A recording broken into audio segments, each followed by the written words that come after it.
I shudder to think what would have happened if I'd continued down that course. Our lives would have been very different.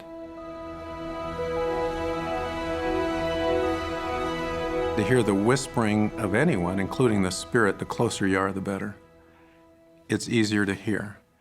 And I find that as I draw closer to Him, I have an ever-increasing desire to be like Him.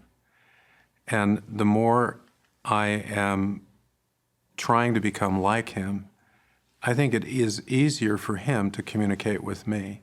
It's those personal, private acts of devotion and a willingness to do the things that the Spirit prompts us to do. I had always, as a young person, loved going to church, always. After medical school, and as I began internship, it was very busy. What I found then is I was leaning away from the things that had always brought me peace and brought me closer to the Spirit. One Sunday, I remember it so well, late in my intern year, I knew that if I hurried on Sunday, I could go with Ruth and Ashley to church. And I decided to stall so that I could have them go, and then I'd just walk home, lay down, and take a nap. And I did that. And when I got home and I laid down, I was so looking forward to a nap. And I couldn't sleep because I realized that the testimony and the zeal that had always been part of me, I'd always loved going to church, it wasn't there anymore.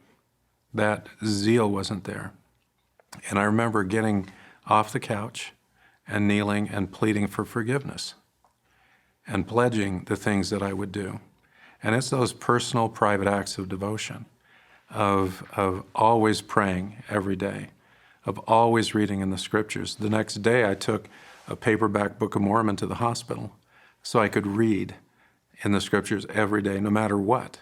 I made a list of to-do things, included praying at least twice a day. And I made sure that I made it to church if I had any chance. And then within just a couple of weeks, that zeal and that warmth of testimony was back.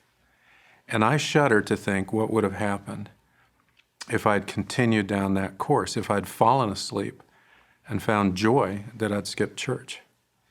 Our lives would have been very different.